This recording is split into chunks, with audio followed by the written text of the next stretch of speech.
오늘 저는 여러분과 함께 고린도전서 1장 10절부터 공부하겠습니다. 고린도전서 1장 10절 우리 다 같이 읽겠습니다. 형제들아, 내가 우리 주 예수 그리스도의 이름으로 너희를 권하노니 다 같은 말을 하고 너희 가운데 분쟁이 없이 같은 마음과 같은 뜻으로 온전히 합하라. 형제들아, 내가 우리 주 예수 그리스도의 이름으로 너희를 권한다고 하는 것은, 여러분, 예수 그리스도의 이름은 권세가 있지 않습니까? 예수님께서는 하늘과 땅의 모든 권세를 다 가지고 계시죠. 원래 예수님께서 아버지의 뜻을 쫓아 여러분과 나를 만들으셨고, 또 예수님께서 여러분과 나를 구원하기 위해서 십자가에 몸을 찢고 피 흘려서 대가를 지불하고 사셨으므로 우리에 대한 절대의 권세와 위엄을 예수님은 가지고 계십니다.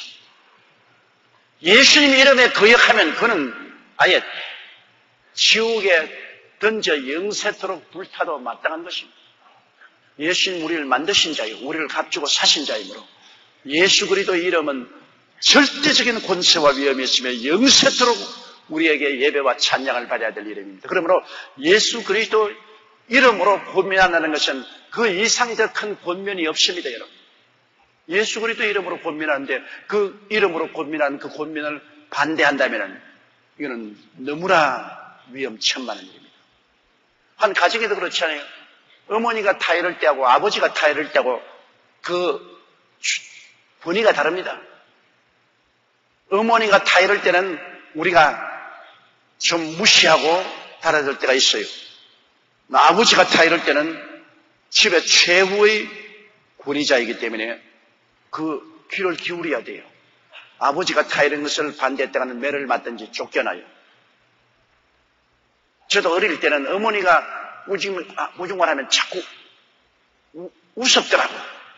어머니가 부지깽이 두고 따라오면 막 웃고 도망을 치고 그러니까 어머니가 이놈 보라, 엄마가 꾸짖는데 이렇게 웃고 돌아다니다니. 그래서 깔깔깔 웃고 도망쳤어.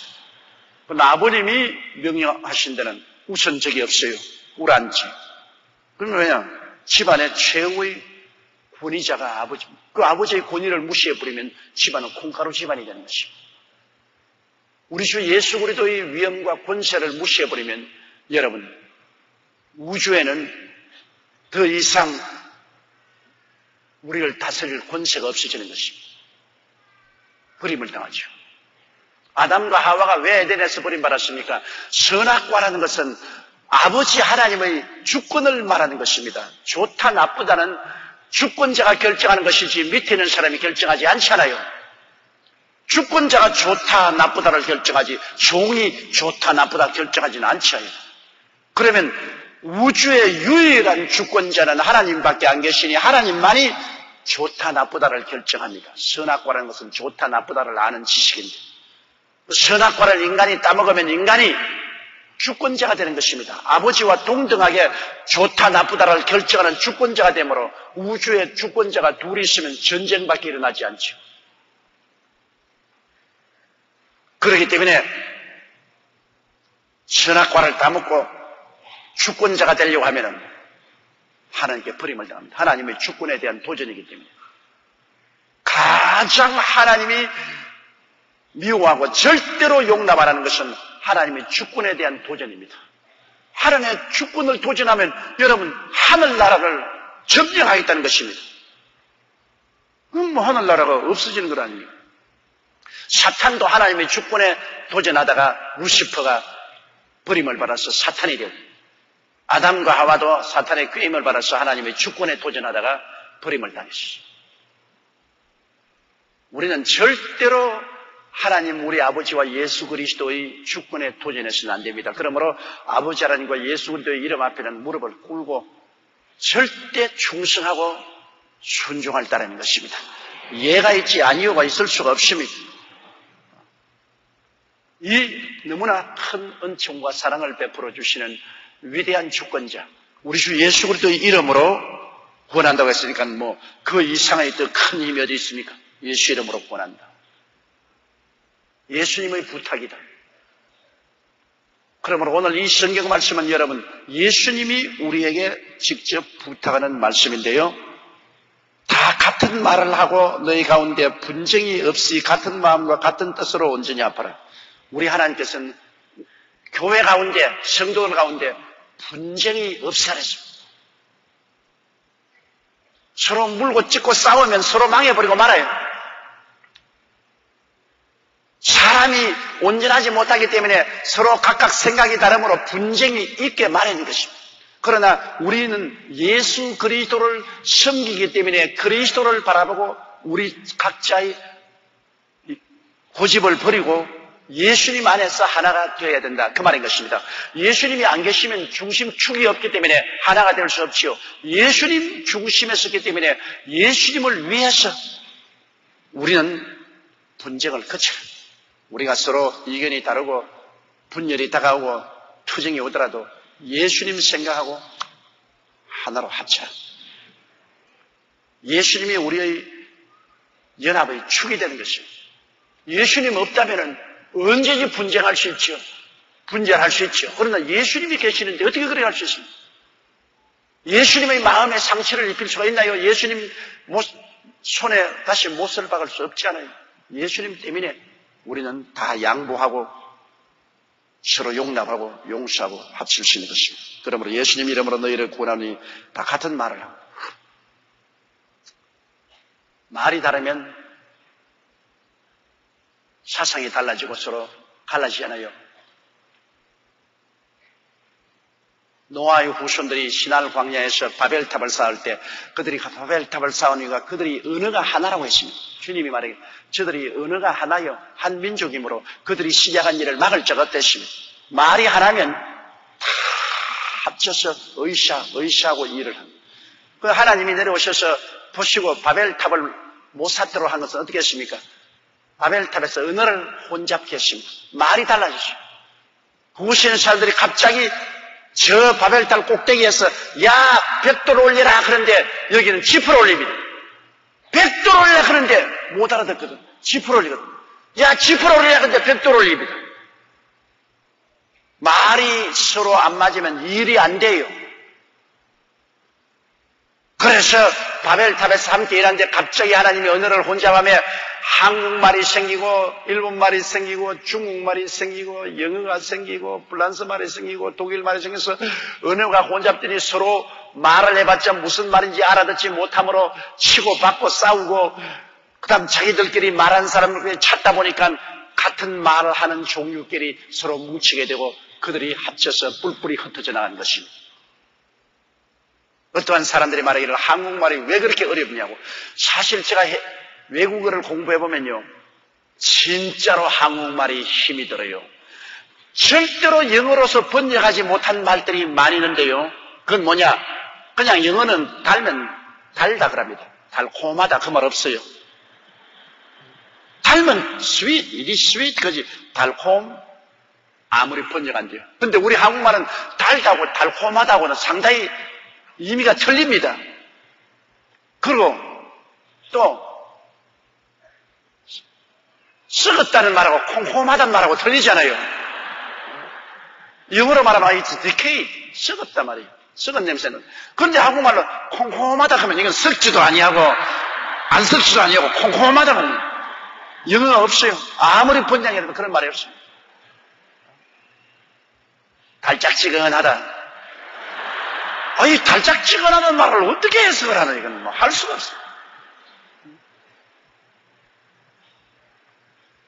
이러므로 한국말이 정말 어려운 단어가 굉장히 많습니다. 한국말 그 문법 자체가 우리는 어머니 젖꼭지 물고 배웠기 때문에 습관성으로 잘 쉽지만은 처음 배우려는 사람에게는 어마어마하게 한국말이 어렵습니다. 그래서 한국말이 왜 이렇게 어려우냐? 나는 그렇게 말하죠.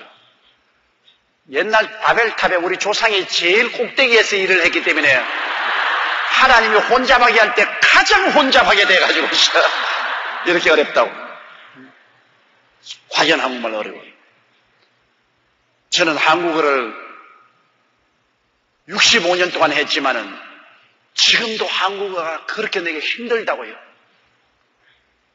한국말로서 내 스스로를 완전히 표현할 수 없을 때가 많아요. 한국말이 그렇게 힘든 것입니다. 그러나 우리가 서로 같은 말을 해야 하나로 합치죠. 서로 말이 다르면 안 되죠. 말이 같아야 사상이 같지요.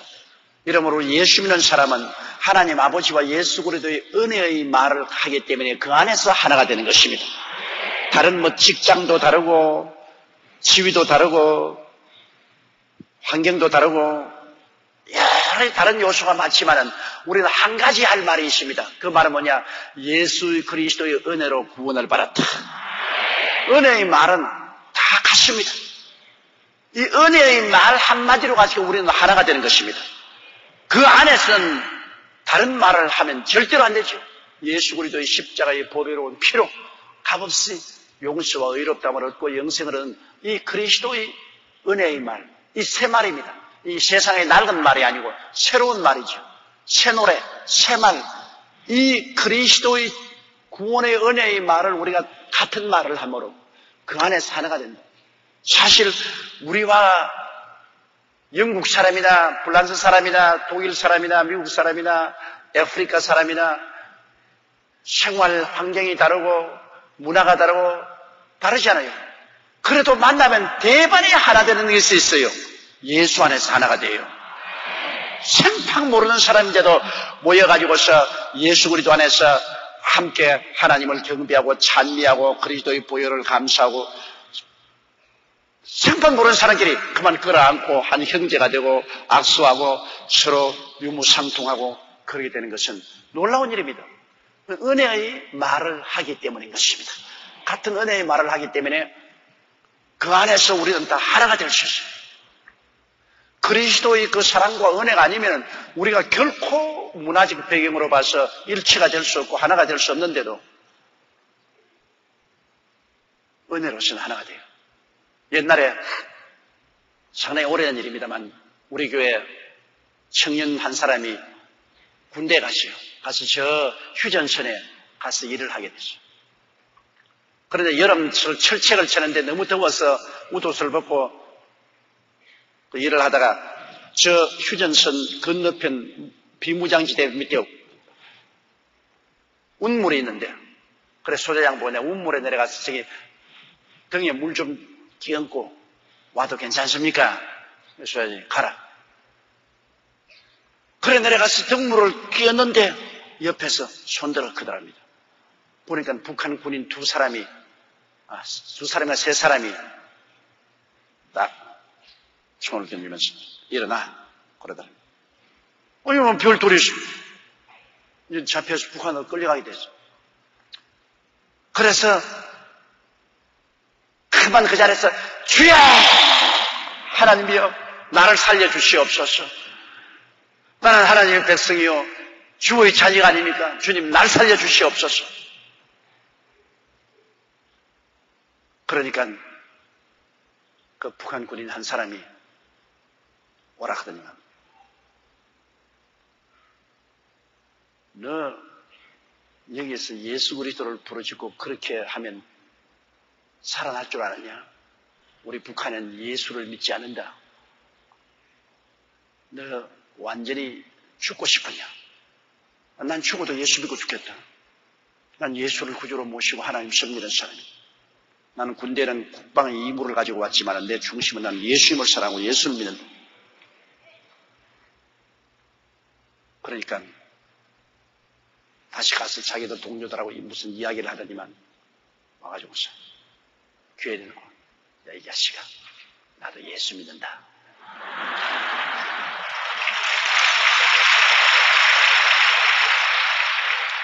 불교 사변 나게 주는 우리 어머님이 권사였다. 권사. 빨리 가. 그래가 그러면 날 살리라고 도망을 쳐서 왔어요. 지금 왜 북한 군인인데 절대로 말이 안 통하는데 한 가지 말이 통했어요. 예수님의 은혜의 말이 통했습니다. 예수의 은혜의 말이 통해가지고 지금 반드시 북한으로 끌려갈 놈이 말이 통하니까 하나가 돼가지고서 그래가 그 노연함 받아서 돌아왔어요. 제대해서 내게 와서 그 이야기를 해주었습니다. 이러므로 여기 예수 그리스도 이름으로 너희를 권하노니 다 같은 말을 하라. 은혜의 말을 하라.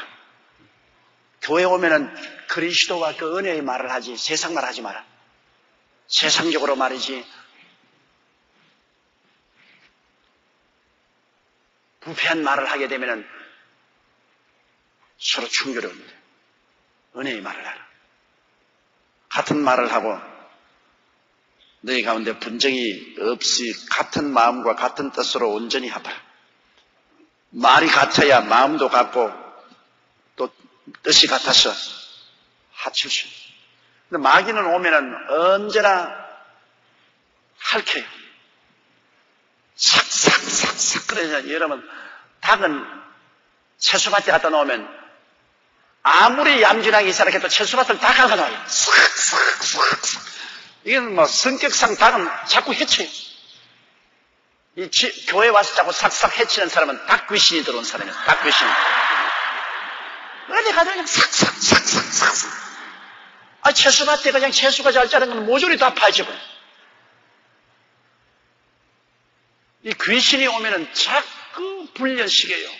귀신은 자꾸 핥혀놓고 헤쳐놓아요. 사람들에게도 좋은 말 하지 않고 전부 서로 시기하고 질투하고 미워하도록 말을 갖다 자꾸 물어오고 그래가 상처를 가져요. 마귀는 언제나 상처투성이를 만듭니다. 마귀가 치료하지 않아요. 마귀는 상처를 가져와요. 그러나 하나님의 성령은 오셔서 치료하고 하나 되게 만들어요. 마귀는 여러분 비행기를 가지고서 무역센터를 들여박아서 7,000명을 죽이지만은 하나님은 수많은 소방대원, 의사, 간호원, 자원봉사자들을 보내가지고서 치료하지 않아요. 끌어내고 돌봐주고 치료하고. 그렇기 때문에 합치게 하는 것은 성령의 역사밖에 없습니다. 성령이 없으면 치료하고 합치는 것입니다. 성령은 하나 되게 하는 거예요. 성령은 어찌하는지 예수 그리스도의 은혜 가운데서 하나 되게 만듭니다. 사람이 온전한 성이 아니라 부족함에도 불구하고 성령으로 말미암아 용서와 사랑으로 하나 되도록 자꾸 성령은 하나 되도록 하는 거죠. 마귀는 와서 자꾸 핥힘, 자꾸 분열시켜. 그렇기 때문에 우리는 쉽게 마귀의 일과 성령의 일을 분별할 수 있습니다. 우리의 모임에 와서 자꾸 모임을 해치는 자는 마귀의 역사고, 자꾸 치료해서 하나로 합치는 자는 성령의 하나시는 일인 것입니다. 하나님의 성령 안에서 우리는 하나 되어 나가야 됩니다. 우리는 예수 믿고 난 다음에 여러 가지 이견이 불일치하고 사상이 맞지 않더라도 예수 그리스도의 은혜의 말을 통해서 성령의 역사로 언제나 한 마음이 되고 한 뜻이 되고 하나로 합치는 이런 역사가 일어나야 되는 것입니다. 교회가 성령 안에서 합치면 힘이 있고 능력이 있어서 하나님의 역사가 크게 나타나고 전도가 되지만은 교회가 서로 말이 다르고 분열하고 물고 찢고 싸우면 그 교회는 무너져버리고 마는 것입니다. 합치면 살고 무너지고 분열하면 무너집니다. 사회도 한 가지요. 국가도 한 가지요. 국가가 그냥 분열이 되고 서로 물고 찢으면 국력이 쇠진해져서 망해져버려요. 어찌지 국가가 여러 가지 다양한 이견이 있지만은 그 이견 속에 서로 용서와 사랑으로 합쳐져야 돼요. 국가가 너무 법만 세우면은 전부 때려잡으면은 다 흩어져요.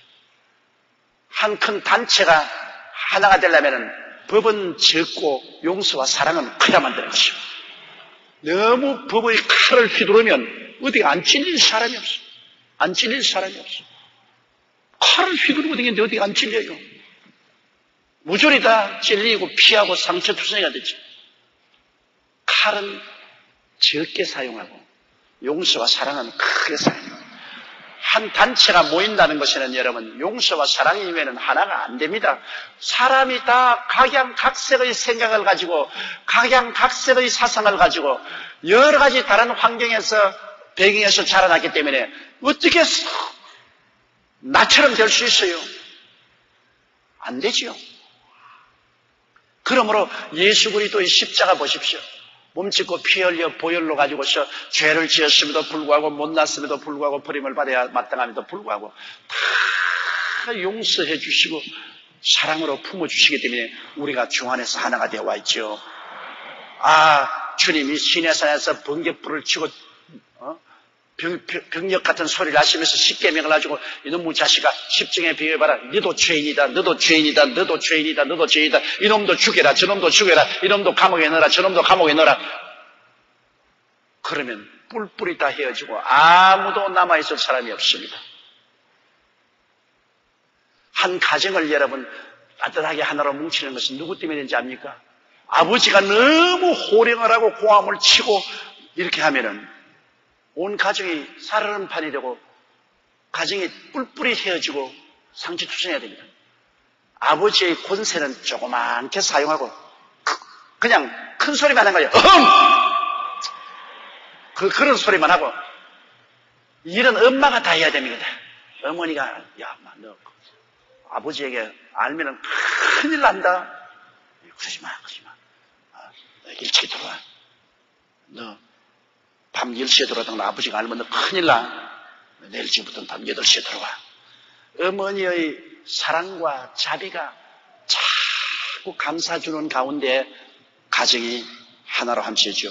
아버지가 나와서 모조리 고함을 치고 몽둥이를 휘두르고 이러면 가정이 깨지죠.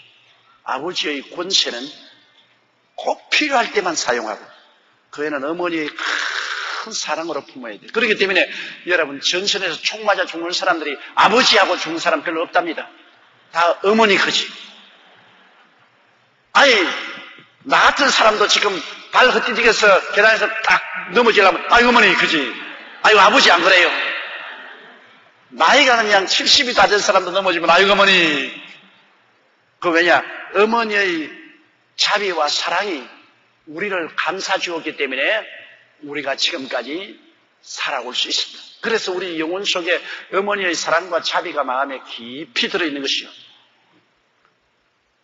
사랑과 자비가 하나를 만듭니다. 예수 그리스도의 십자가의 사랑과 자비, 그게 성령의 훈훈한 은혜로서 우리를 품어주면 우리가 하나가 되죠.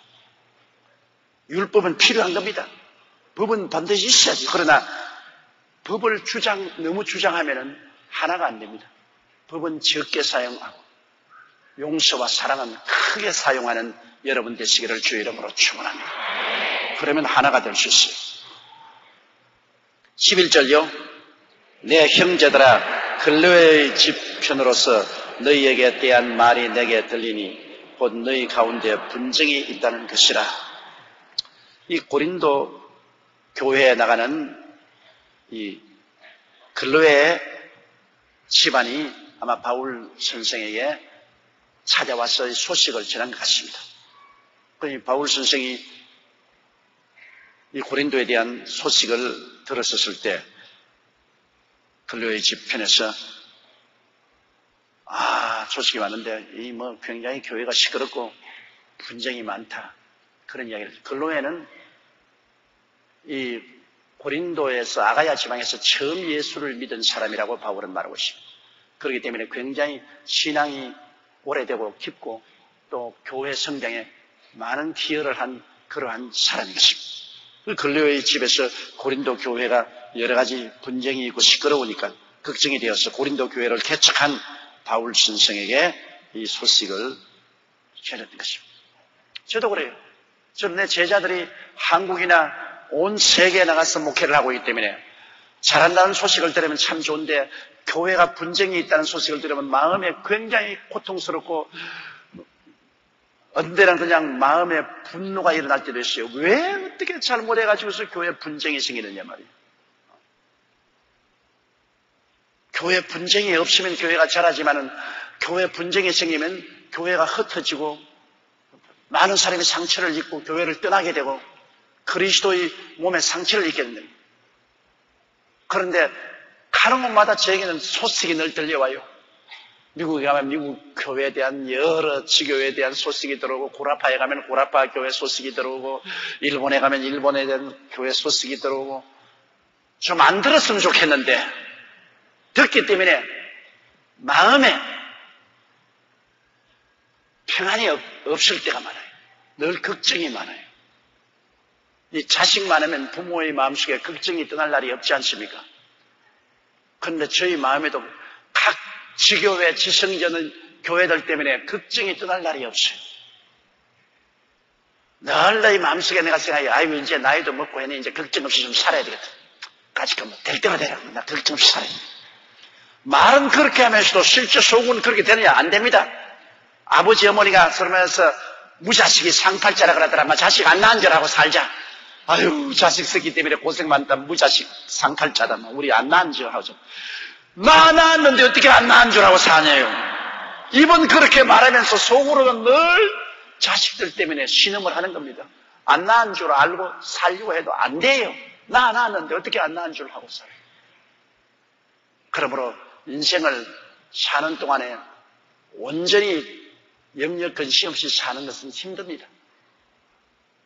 다 인간은 공동생활을 하기 때문에 나 문제만 신경이 아니라 다른 사람의 문제가 나에게 걸려와서 함께 공동 운명이 되기 때문에 그런 것입니다.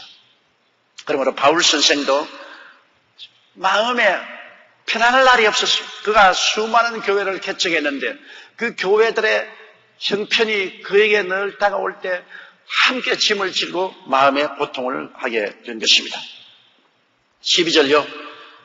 이는 다름이 아니라 너희가 각각 이르되 나는 바울에게, 나는 아볼로에게, 나는 게바에게, 나는 그리스도에게 속한 자라 하는 것이라.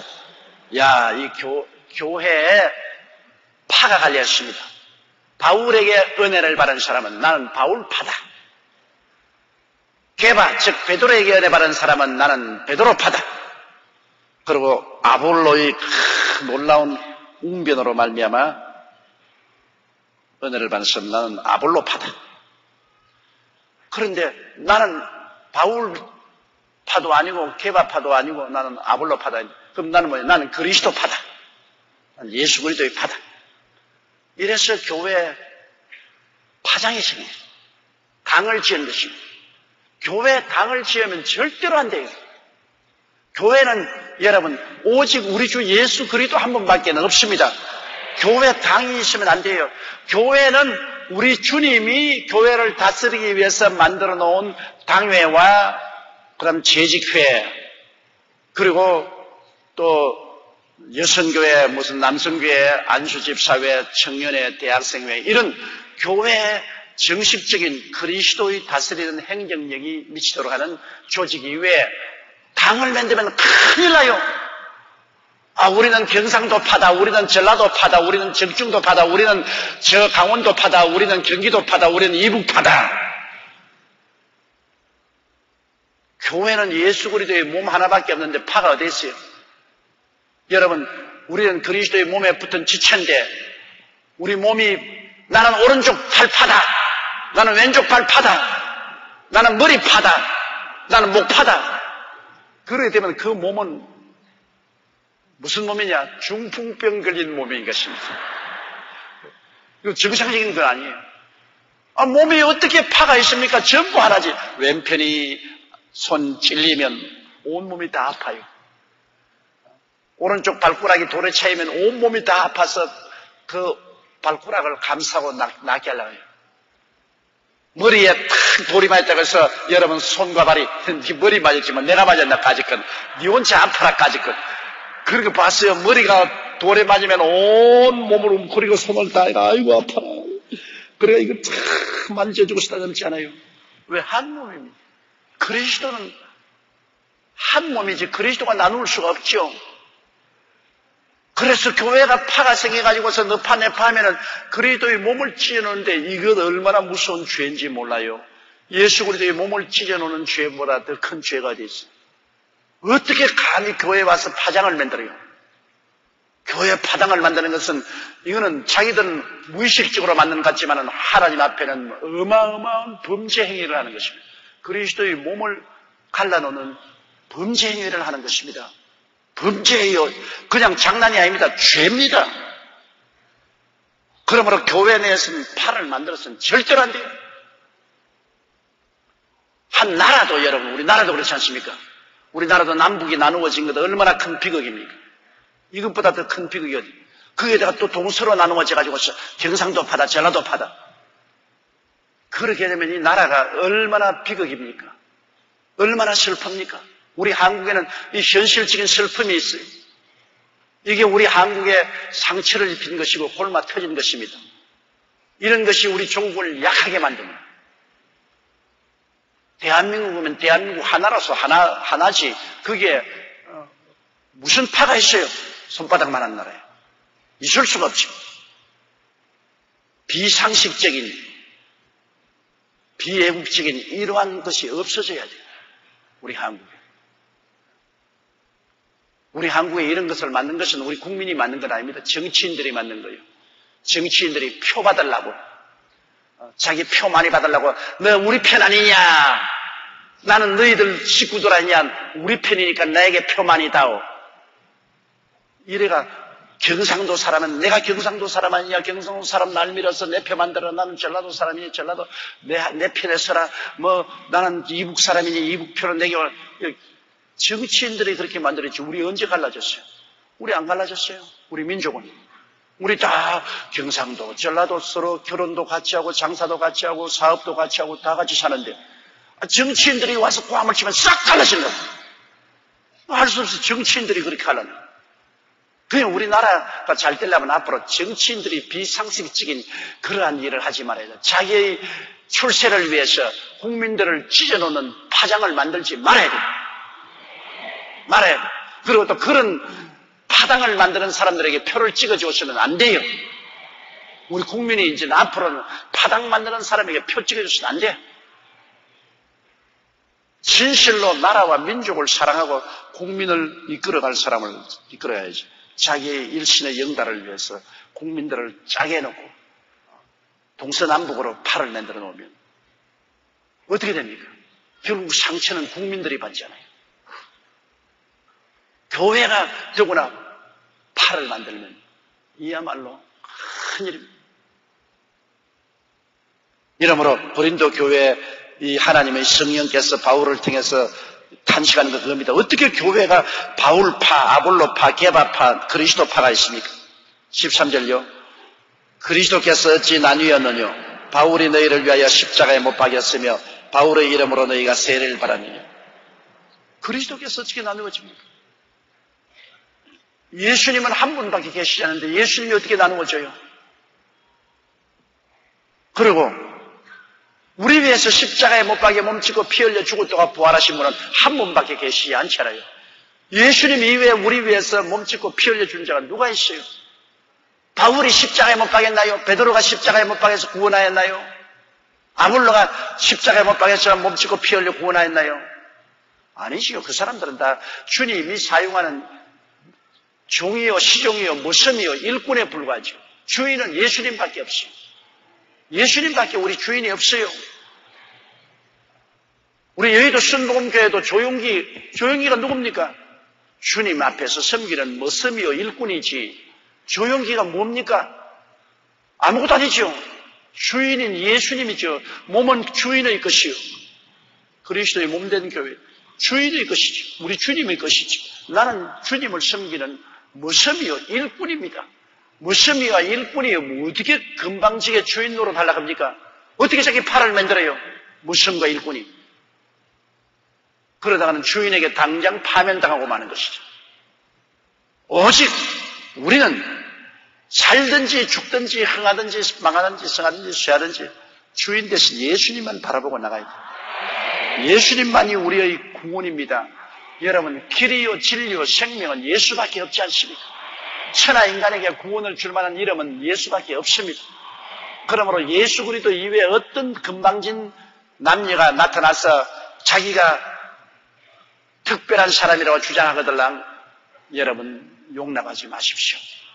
그리고 예수 그리스도를 모시고 나타낸 것 이외에 자기들의 어떠한 특정 그룹의 이익과 권리를 위해서 단체를 만들고 파당을 만들고 사람들에게 지지를 받으려고 하고 이것은 그리스도의 몸을 짜기는 중대한 죄를 짓기 때문에 하나님의 심판을 면할 수가 없습니다.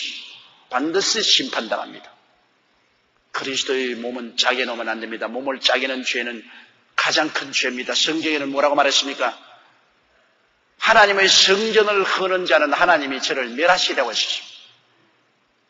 하나님의 성전, 그리스도의 몸을 짜게 하면 하나님이 멸하십니다.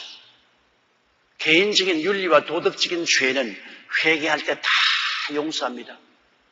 하루에 7번씩 70번 죄를 지어도 용서해 주라고 그랬습니다. 도덕적인 죄는 회개하면 용서해 줍니다. 그러나 그리스도의 몸에 상처를 입히는 것은 주님이 멸하십니다. 그건 왜냐하면 하나님 나라를 짓밟는 것이 완전히 사탄의 일이기 때문에 그리스도의 몸된 교회를 회파하면 하나님이 저를 멸한다. 얼마까지 멸하냐? 3, 4대까지 멸합니다. 그리스도의 몸된 교회에 추돌하면 3, 4대까지 멸합니다. 하나님의 나라를 위해서 일을 잘하면 1000대까지 복을 받습니다.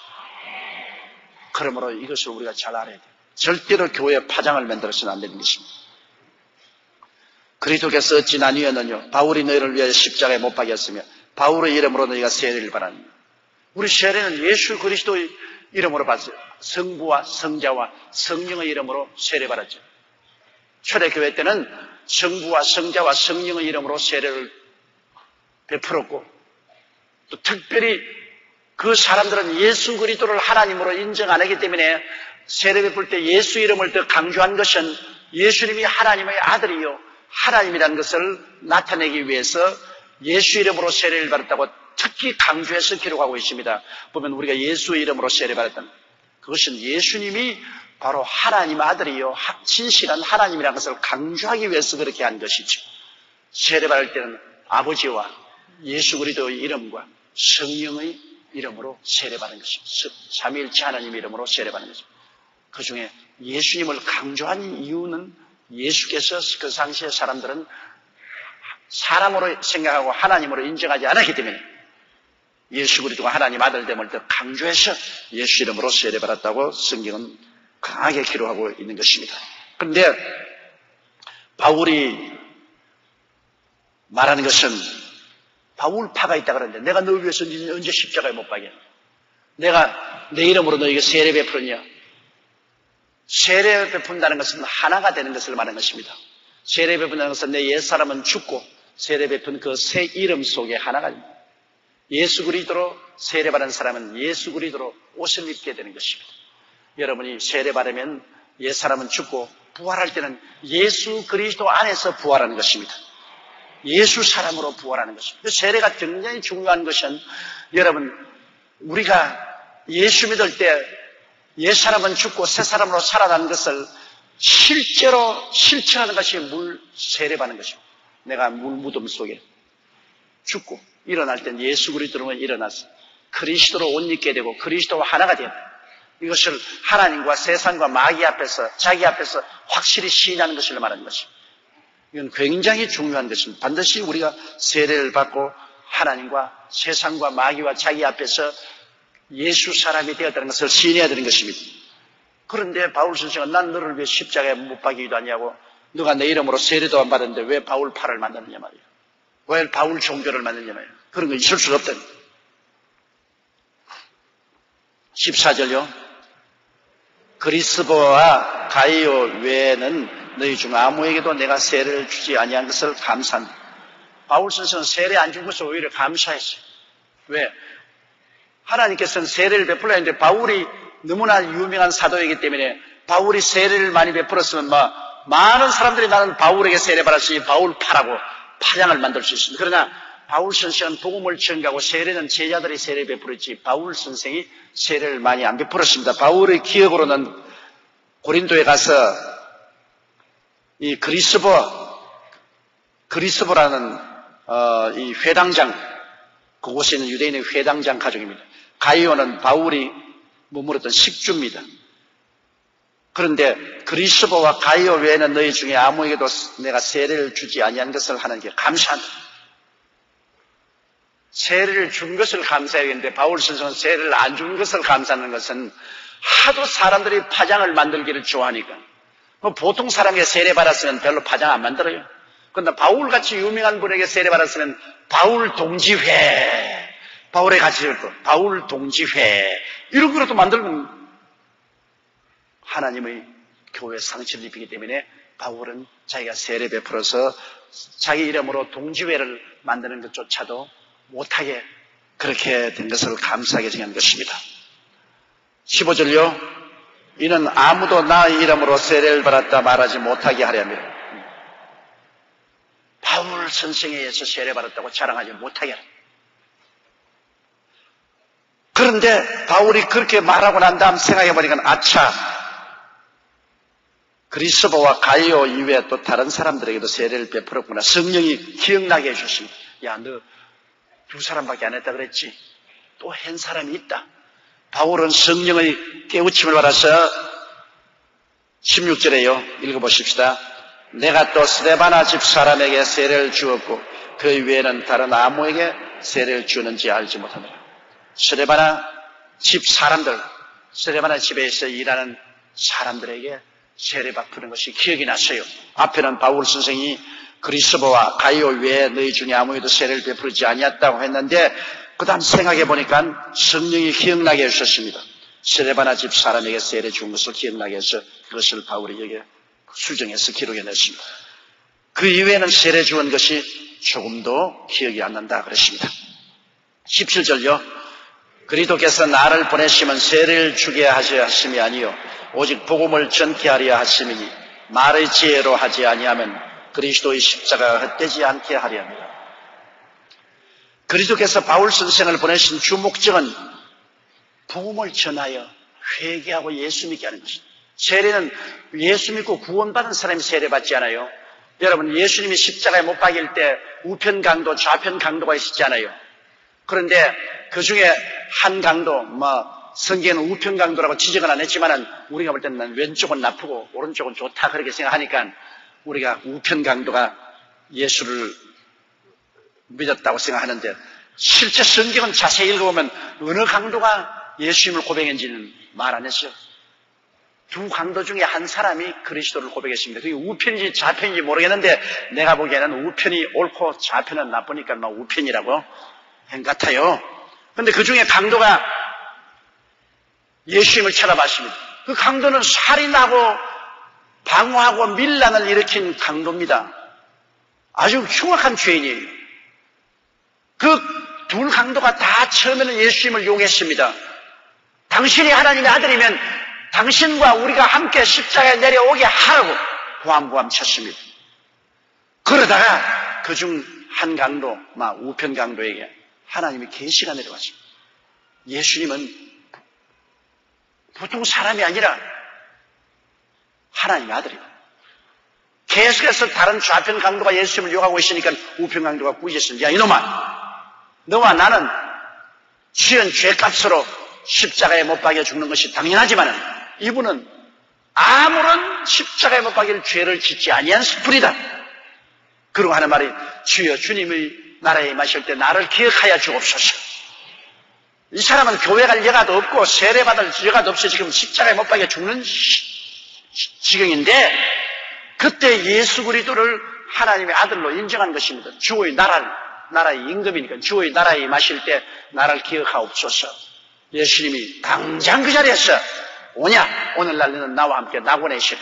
오늘 또 너가 죽을 것이고 나도 죽을 것이니까 우리 속사람은 함께 낙원에 내가 널 데려가겠다. 신앙 고백이 순식간에 그를 구원시킨 것입니다. 누구든지 주의 이름을 부르는 자는 구원을 얻을 것입니다. 마가복음 15장에 믿고 세례받는 사람은 구원을 얻을 것이요 믿지 않는 사람은 정죄를 받으리라. 믿지 않는 사람이 정죄받습니다. 믿고 구원을 세례받는 것은 세례를 하나 더 받는 것이 좋다 그건 것입니다. 지옥 가는 것은 믿지 않는 사람이 정죄를 받으리라. 그러므로 믿은 사람은 반드시 세례 받아야죠. 시간이 있으면. 그러나 세례 그 자체가 구원을 하는 것은 아닙니다. 예수를 십자가 못 박인 예수 그리스도를 나의 구주로 모시고 믿고 고백하면 구원을 받습니다. 사람이 마음에 믿어 의뢰고 입으로 시인하여 구원해야 됩니다. 예수를 구주로 시인하시면 아멘 하십시오. 한번 따라하면서 예수님은 나의 구주십니다. 그것이 여러분 구원받은 증거입니다. 마음에 믿었고 입으로 시인하면 구원을 드려요. 구원을 얻었기 때문에 여러분이 세례받는 것입니다.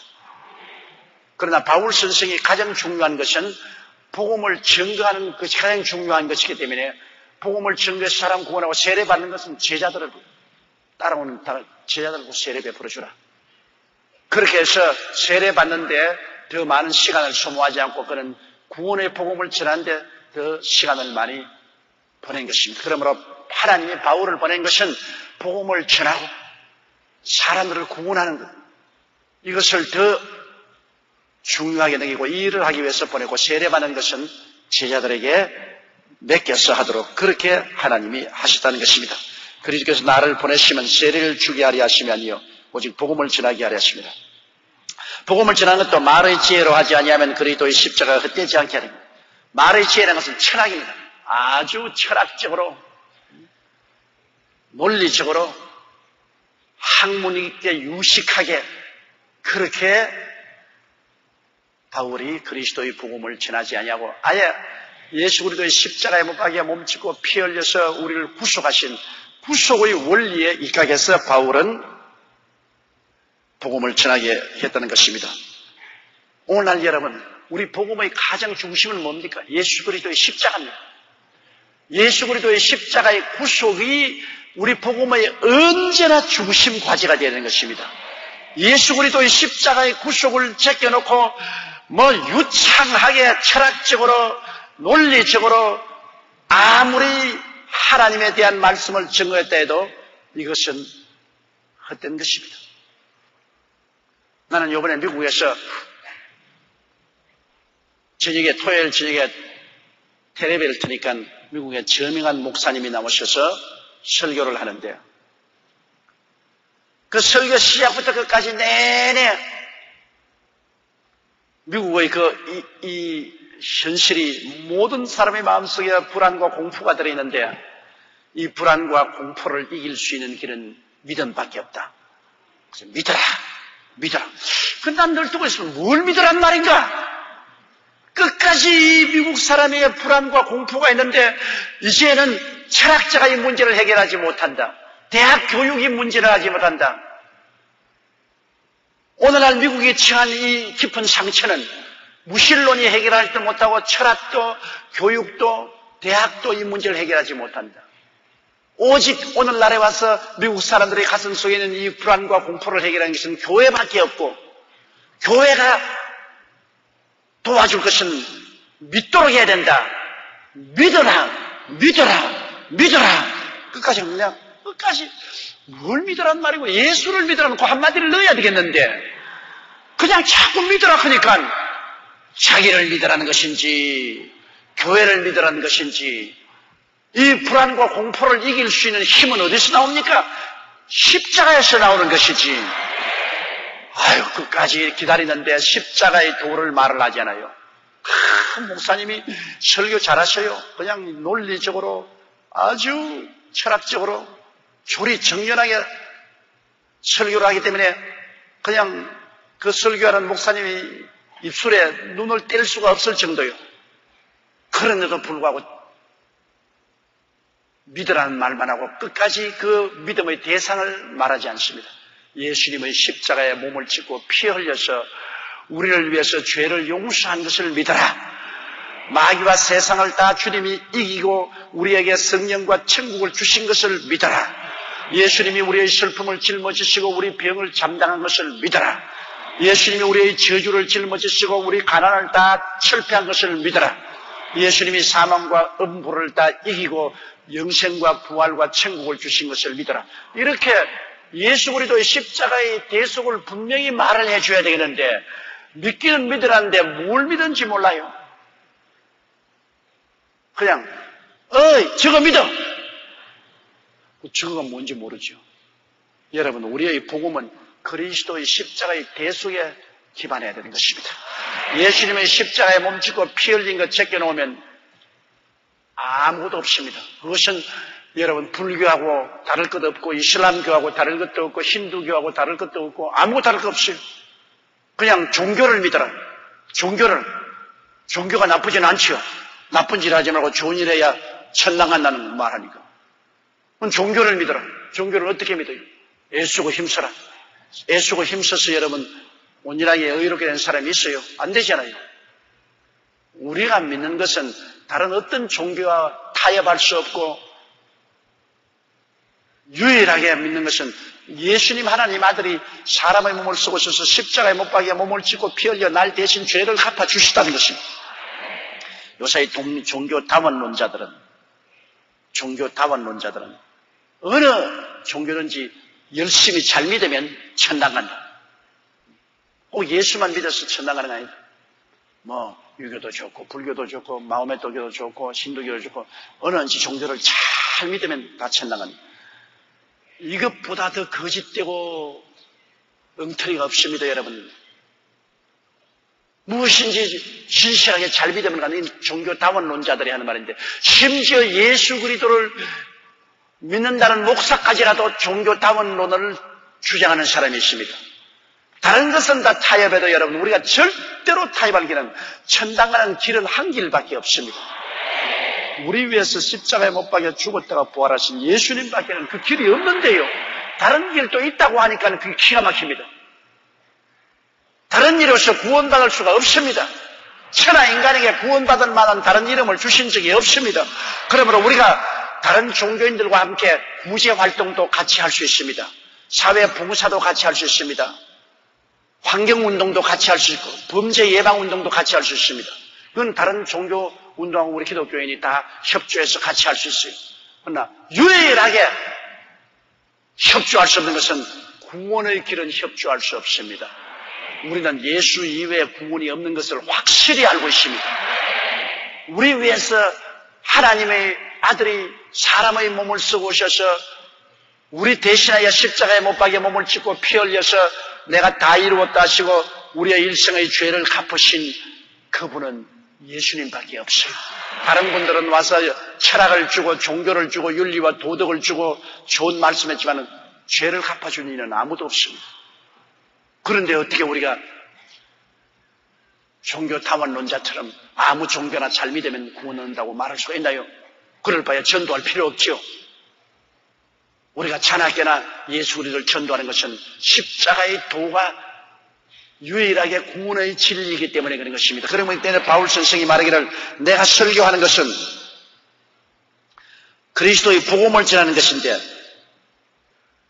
말의 지혜로 하지 않는, 말장난하지 않은, 말로서 그냥 철학적으로 논리적으로 역사적으로 말장난하고 말지혜로서 사람의 마음을 설득시키는 것이 아니라 나는 그리스도의 십자가가 헛되지 않게 그리스도가 그 십자가에 못 박힌 것 이외에는 전도하지 않는다고 그러십니다.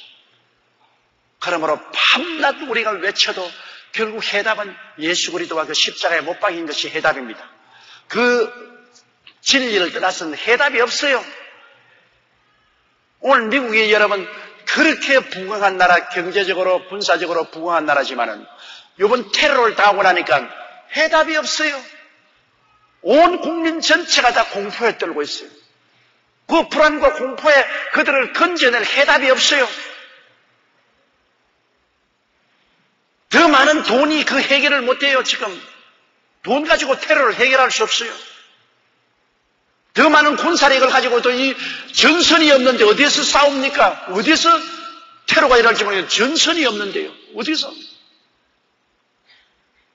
교육으로서 어떻게 마음속에 평안을 가져올 수 있습니까?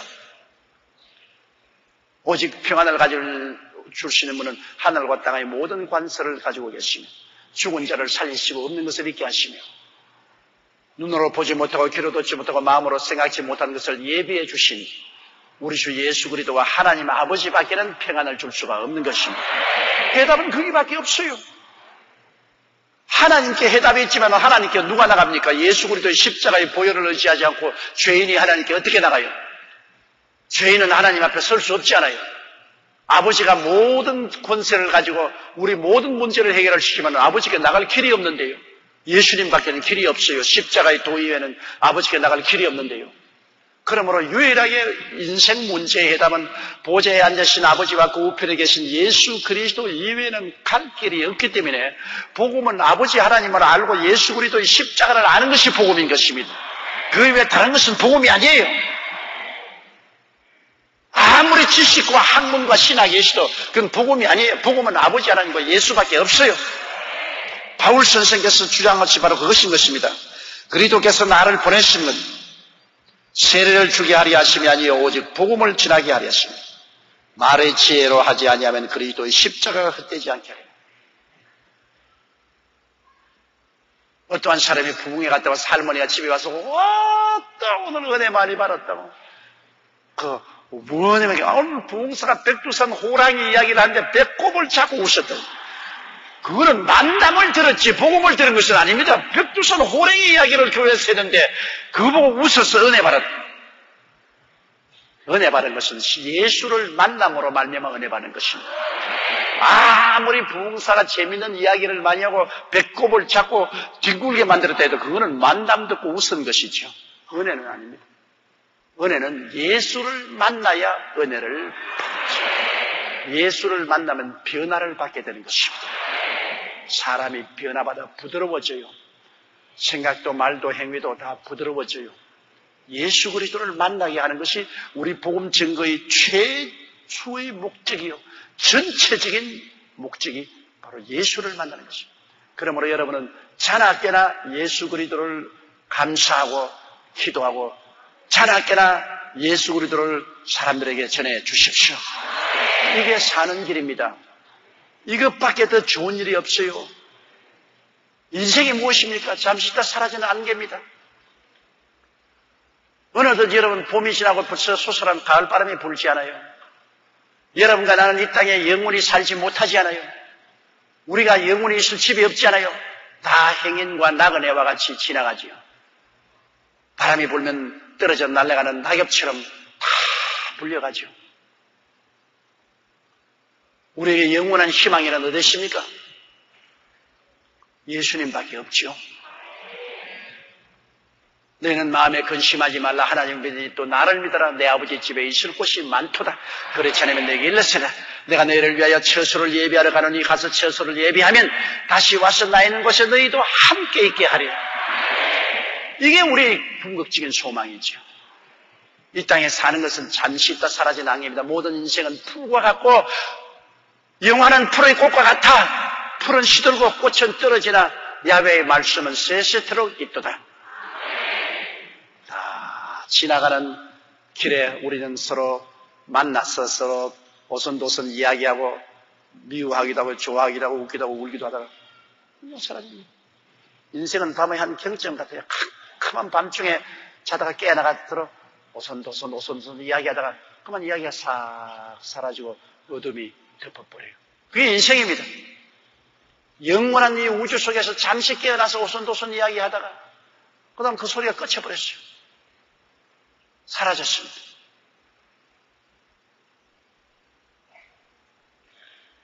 불교인들이 말한 것처럼 생자 필멸이요 회자 정리라. 살아있는 사람은 반드시 죽고 만난 사람은 반드시 헤어진다. 우리가 만날 때는 얼마나 좋아하잖아요. 이 문둥아 오래간만에 만났다고 좋다고. 그러나 며칠 지나면 보따리 사서 너 갈 길 가고 내 갈 길 가야 돼요. 부부간에 천년만년 같이 살겠다고 하는데 그렇게 됩니까? 앞서거니 뒤서거니 헤어지지요. 피와 살을 나눈 친자식도 같이 있을 수 있습니까? 아닙니다. 다 헤어집니다. 결국은 인생은 나 혼자밖에 없는 극단적으로 외로운 존재인 것입니다. 여러분 외로운 사람들이에요. 나도 외로운 사람이고 여러분 외로운 사람.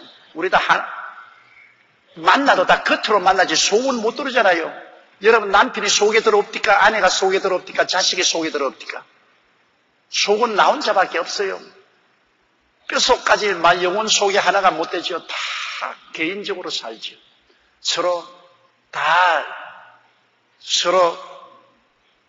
도움을 베풀고 도움을 받기 위해서 이 땅에 만나서 함께 지나다가 다 뿔뿔이 헤어지는 것이요. 갈 때는 내 혼자 가는 겁니다. 죽을 때 여러분 함께 손잡고 가는 사람 봤어요? 마지막 길은 내 혼자 가냐. 이 세상에 태어날 때도 상둥이도 어머니 뱃속에 같이 있어도 똑같이 못 나와요. 먼저 나온 놈이 있고 뒤에 나온 놈 따로 있어요. 나올 때도 혼자 나오고 갈 때도 혼자 가요. 결국 이 땅에 있을 때는 외로운 우리들이 서로 상주하고 잠시 지나다 그냥 떠나가는 거예요. 이 외로운 인생길에 처음부터 끝까지 우리 속에 들어와서 함께 계시는 예수님밖에 계시지 않아요. 예수님은 여러분 속에 들어와 있어요. 곁에 있는 남편, 곁에 있는 아내, 곁에 있는 처자식들이 아니에요. 예수님만이 우리 속에 들어와 있어요. 나와 함께 먹고 마시고 울고 볼지어다 내가 문 밖에서 두드리는 누구든지 내 음성을 듣고 문을 열면 내가 저에게로 들어가 저와 더불어 먹고 저와 더불어 마시라고 말씀한 것입니다. 온 세상 다 버려도 예수님이 안 버리고 온 세상 다 떠나도 예수님이 안 떠나고 내가 사망의 엄침한 골짜기를 다닐지라도 해를 두려워하는 것은 주께서 나와 함께 하심이라. 사망의 엄침한 골짜기에 다 나를 버리고 떠나도 그곳에 오직 안 떠난 분 한 분 예수님만이 나와 함께 그 길을 걸어가는 것입니다. 그러므로 여러분 끝까지 예수님을 믿고 사랑하고 경배하고 그리스도를 자랑하고 전도하십시오. 이것만이 여러분에게 보배 중에 보배인 것입니다.